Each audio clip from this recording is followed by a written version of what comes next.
સ્વાગત છે મિત્રો આપ સૌનું ભક્તિ સંધ્યા ચેનલમાં।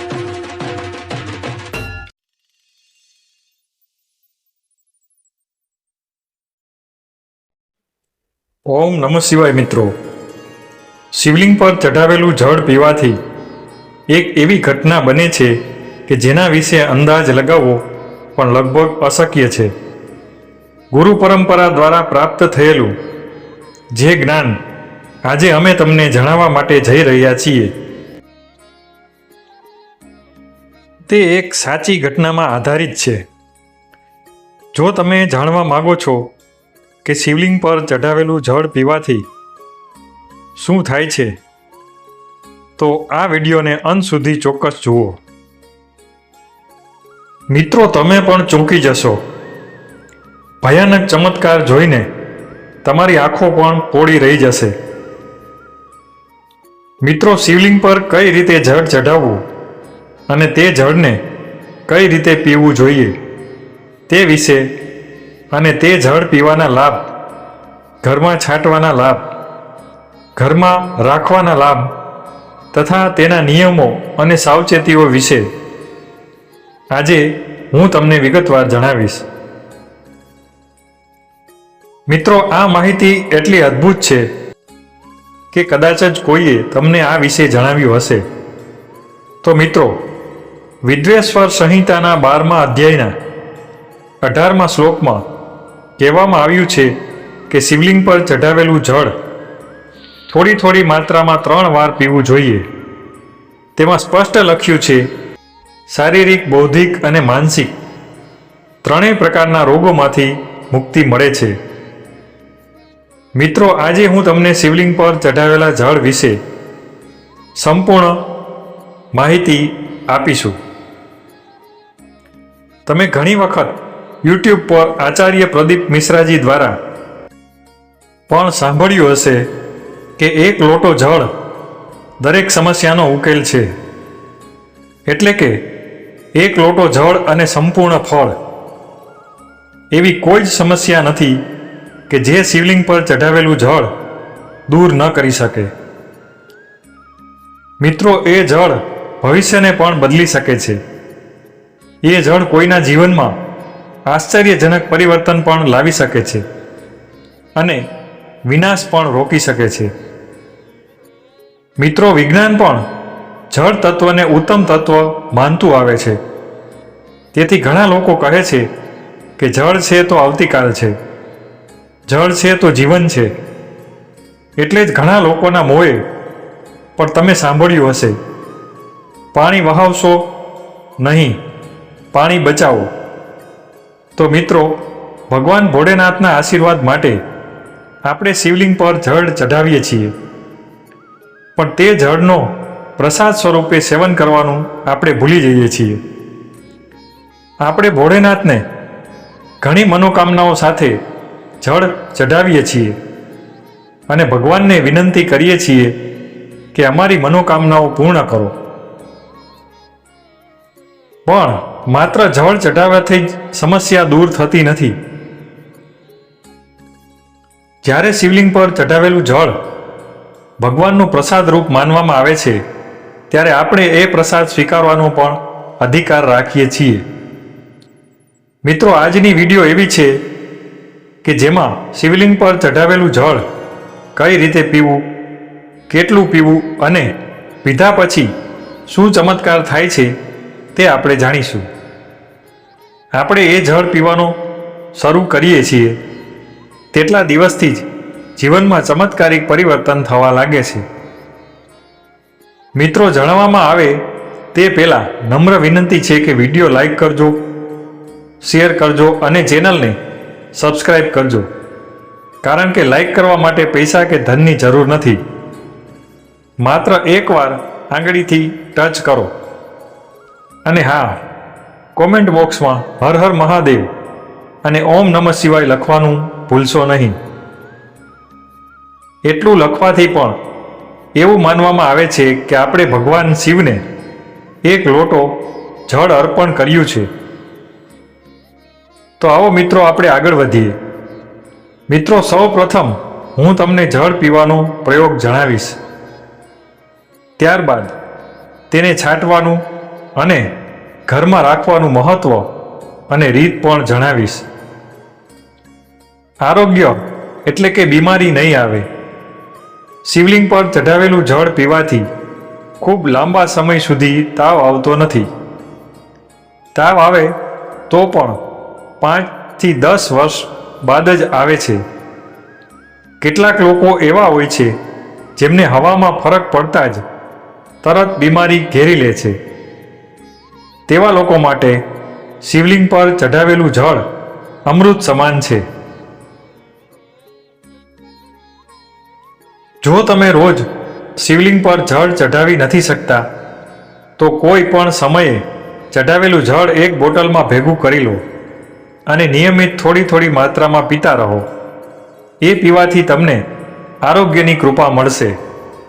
જો તમારી આંખોમાં વારંવાર કચરો આવે છે, નજર ધૂંધળી પડી જાય છે કે ચશ્મા લાગેલા છે, સવારે ઉઠતા જ આંખોમાં દુખાવો કે જ્વાળા અનુભવાય છે, તો મિત્રો એ જળથી તમારો ચહેરો ધોઈ લો અને આંખોમાં છાંટ મારવાથી આંખોના બધા જ રોગ દૂર થઈ જાય છે અને તેની અસરથી આંખોની દ્રષ્ટિ તેજસ્વી બની જાય છે.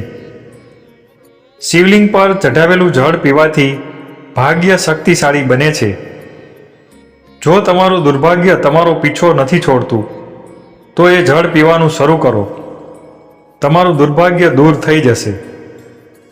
જો કોઈ ગ્રહ દોષ તમને તકલીફ આપી રહ્યો છે, જીવનમાં અડચણો આવી રહી છે, સફળતા મેળવવામાં વિલંબ થઈ રહ્યો છે, તો એ બધું તમારા પૂર્વકર્મના પરિણામરૂપ છે.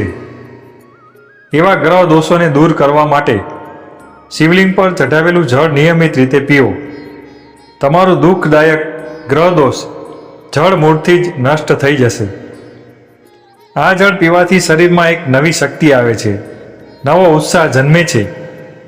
જે લોકોમાં ઉંમર પ્રમાણે થાક, શારીરિક શક્તિ ઘટી ગઈ હોય તો શિવલિંગ પર ચઢાવેલું જળ પીને શરીરનું પુનઃ કાયાકલ્પ થઈ શકે છે. જો તમે ભૂલથી કે અજાણતા કોઈ પાપ કરી બેઠા હોય અને તેના માટે પસ્તાવો કરો છો તો નિયમિત રીતે શિવલિંગ પર જળ ચઢાવો અને જળ પીવો. એથી પાપ નાશ પામે છે.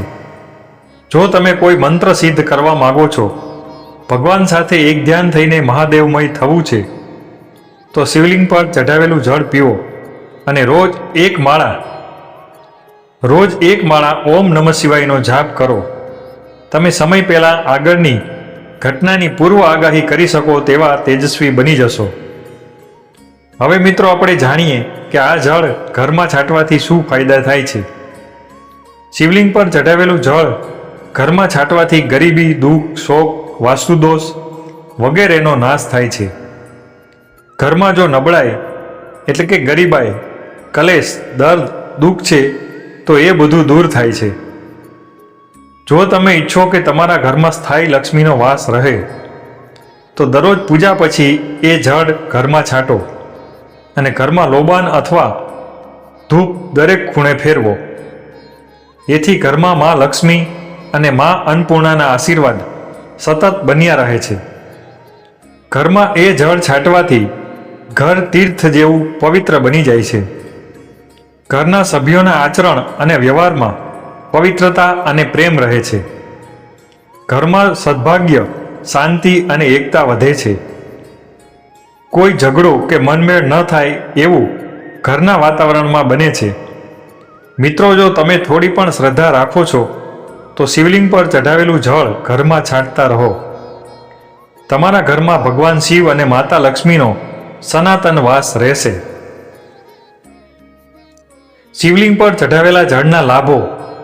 જ્યાં શિવલિંગ પર ચઢાવેલું જળ હોય છે ત્યાં નારાયણ તથા બધા તીર્થો દેવી દેવતાઓ વાસ કરે છે. એવા ઘરમાં હંમેશા સુખ શાંતિ રહે છે અને વાસ્તુ દોષ નાશ પામે છે. ઘરના દોષો માટે શિવલિંગના જળનો ઉપયોગ. જો તમને લાગે કે ઘરમાં ધન ટકતું નથી, પિતૃદોષ, નજરદોષ, શનિદોષ, કાળ સર્પદોષ કે મંગળ દોષ છે તો વિલંબ કર્યા વગર શિવલિંગ પર ચઢાવેલું જળ ઘરમાં છાંટવાનું શરૂ કરો. એથી ઘરનો વાસ્તુદોષ અને સર્વદોષો દૂર થઈ જાય છે. ઘરમાં કલ્યાણ અને સુખની ખોટ ત્યારે થતી હોય છે જ્યારે ઘરમાં કાલ એટલે કે અશુભ શક્તિઓ વાસ કરે છે. પરંતુ જ્યાં મહાકાલ શિવની ભક્તિ હોય છે ત્યાં કાલ એટલે કે ખરાબ શક્તિઓ, મેલી વિદ્યા, તંત્ર મંત્ર, જાદુ ટોણાની કોઈ અસર થતી નથી. જે ઘરમાં શિવલિંગના જળનો છંટકાવ થાય છે ત્યાં દુષ્ટ શક્તિઓ ભયથી કાપે છે અને પ્રવેશ કરતી નથી.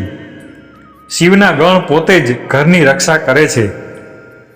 ઘરને બધી જાતની ખરાબ નજરથી બચાવી હોય તો શું કરવું? જો કોઈએ ઘરને બદદુઆ આપી હોય, કાળી નજર કે તંત્ર મંત્ર થઈ ગયો હોય તો શિવલિંગ પર ચઢાવેલું જળ ઘરમાં છાંટો. એક નાની બોટલમાં આ જળ ભેગું કરો અને ઘરના મુખ્ય દરવાજા પર લાલ કપડામાં બાંધીને લટકાવી દો. એથી ઘરના સભ્યો પર કોઈની ખરાબ નજર કે અશુભ શક્તિ અસર કરશે નહીં. શિવલિંગના જળને ઘરમાં રાખવાથી શું લાભ થાય છે? શિવલિંગનું પવિત્ર જળ ઘરમાં પૂર્વ કે ઉત્તર દિશામાં રાખવાથી સુખ અને શાંતિનો વાસ રહે છે.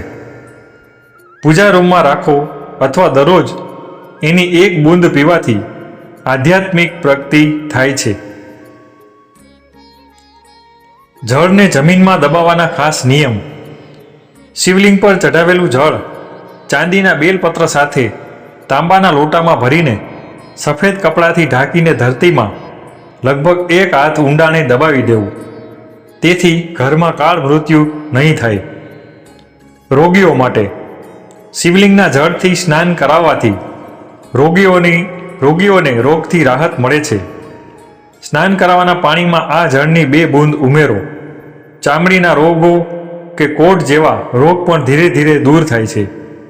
ત્વચાની સમસ્યાઓ હોય તો તે પણ દૂર થાય છે. શિવલિંગના જળને કેવી રીતે ભેગું કરવું? જ્યારે તમે શિવલિંગ પર જળ ચઢાવો ત્યારે જલહરી એટલે કે શિવલિંગની નીચેનો ભાગ જ્યાંથી જળ વહે છે તેની નીચે તાંબાનું પાત્ર મૂકી દો. ત્યાં ભેગું થયેલું જળ ભોળેનાથની પ્રસાદી સમજીને ભક્તિપૂર્વક એકત્ર કરો. જળ માટેના નિયમો અને સાવચેતીઓ. આ જળ પર કોઈની છાયા ન પડવી જોઈએ. તેને હંમેશા પૂજા રૂમમાં જ રાખવું. સ્ત્રીઓએ માસિક ધર્મ દરમિયાન આ જળનો સ્પર્શ ન કરવો. મિત્રો, જો તમે માંસાહારી છો તો આ જળ ન પીવું. પૂર્વે શૌચ કરીને ભગવાન શિવને ક્ષમા માગીને પછી જ પીવાને યોગ્ય માનવામાં આવે છે. મિત્રો, જો તમે આ માહિતી ઉપયોગી લાગી હોય તેમ માનો છો તો કોમેન્ટમાં હર હર મહાદેવ અથવા તો ઓમ નમઃ શિવાય લખો અને વિડીયોને એક લાઈક કરીને ચેનલને સબસ્ક્રાઈબ અવશ્ય કરો. ચાલો ભોળેનાથના જળથી ઘરમાં પવિત્રતા, આરોગ્ય, સુખ, શાંતિ અને આધ્યાત્મિક ઉન્નતિ લાવીએ. મિત્રો, મહાદેવ આપ અને આપના પરિવારની સદૈવ રક્ષા કરે અને ધન, ધાન્ય અને આરોગ્યથી ભરપૂર રાખે તેવી ભોલેનાથને પ્રાર્થના. ધન્યવાદ મિત્રો. હર હર મહાદેવ.